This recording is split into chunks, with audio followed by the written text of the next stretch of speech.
तर रामराम मित्रांनो. तर तुम्हाला महत्त्वाची गोष्ट सांगायची होती. गुटखा तंबाखू खाऊ नका, कारण की माझ्याकडे जेव्हा प्रॉब्लेम झाला का नाही भाऊ, आता नेमकं जस्टमध्ये मी दवाखाना करून आलो.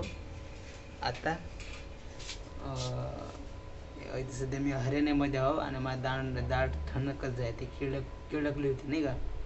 त्या मग दवाखाना करायला गेलो. मी दवाखाना केला भाऊ. एवढं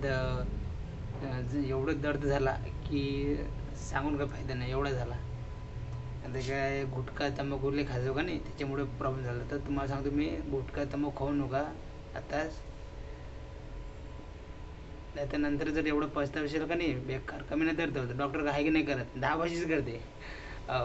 गांड फाटली ती माही, काय सांगतो भले, गांड फाटली डायरेक्ट. जेवढे ते कोस जातात नाही, खायचे काही काय सांगू. असं गेलो असे कपडे घालून, तर डॉक्टर काय म्हणे, कुठून कुठून आला म्हणे. त्याला वाटलं काही पैसे नाही तर ते म्हणे 1,500 लागते म्हणे. मला पैसेच घेणार म्हणलं, तू शिल्लक आलं भरतो दवाखाना पहिले कर म्हणलं तू बा. केला मग दवाखाना. तिथे व्हिडिओ काढत होतो, पण कसं तिथं विषय होता ना, आणि दाढ डोकोच आहे. आता आहे दाढ खेळली होती त्याच्यात. काय केलं का त्यानं, फिट केली सध्याची 2-3 दिवसांनी होते म्हणे क्लिअर, समजा नाही का.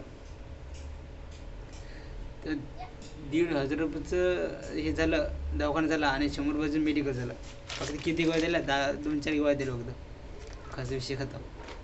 म्हणून म्हणतो मित्रांनो म्हणजे माझ्या गावातले खास करून मित्र मंडळी, वाट काही लावू नका, माझ्या हाताने जाऊन घेऊ नका.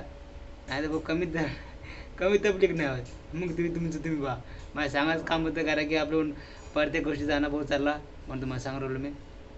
ऐकायचं तर ऐकायला, नसेल ऐकत तर मग काही बात नाही. चला मग भेटू पुढच्या ब्लॉगमध्ये.